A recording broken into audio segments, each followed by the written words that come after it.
C'est l'histoire d'un arbre, d'un figuier. Il est planté au milieu d'une vigne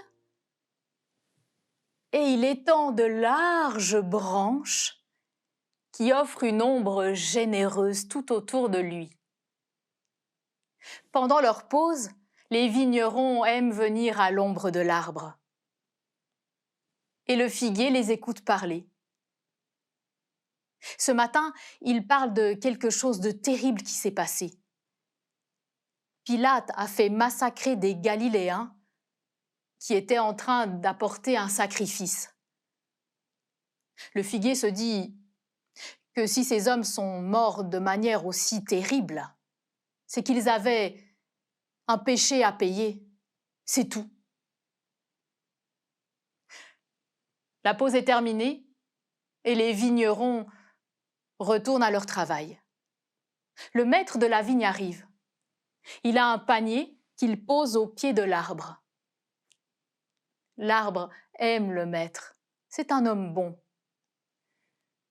Il se promène sous le figuier en regardant ses branches. Il caresse quelques feuilles. Puis il appelle le chef des vignerons. « Coupe cet arbre. C'est la 3e année que je viens chercher des figues et il ne donne rien.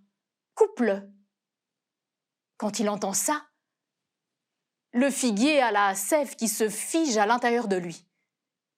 Faire des figues, l'idée lui était bien venue une fois ou l'autre, mais il a toujours pensé que l'année prochaine ce serait bien assez tôt. Le chef des vignerons dit au maître « Ah, je vais sarcler autour de lui, et puis mettre du fumier. Peut-être que ça ira l'année prochaine. Attendons encore une année. » Et le maître dit « D'accord, on attend encore une année. » Le vigneron a fait comme il a dit, il s'est occupé de l'arbre. Et depuis ce moment, le figuier s'est attaché à faire sa vocation de figuier. Il s'est concentré à faire des figues. Quelques jours plus tard, les vignerons viennent prendre une pause à l'ombre du figuier. Ils parlent de quelque chose de terrible qui s'est passé à Jérusalem. La tour de Siloé, elle est tombée en tuant 18 personnes. Quand le figuier entend ça, il est pris par l'émotion. Il se dit, pourvu que ces 18 aient eu le temps de remplir leur vocation, pourvu qu'ils ne soient pas morts en étant stériles.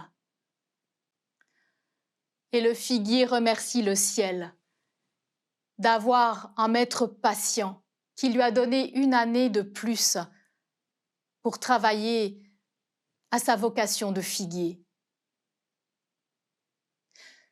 Nous aussi, humains, nous sommes appelés à porter du fruit.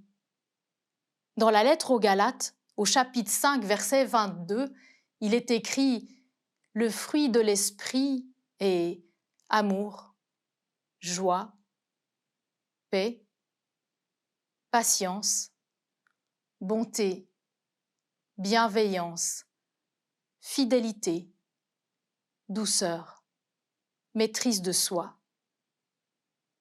Puissions-nous offrir un terreau fertile pour que ce fruit grandisse.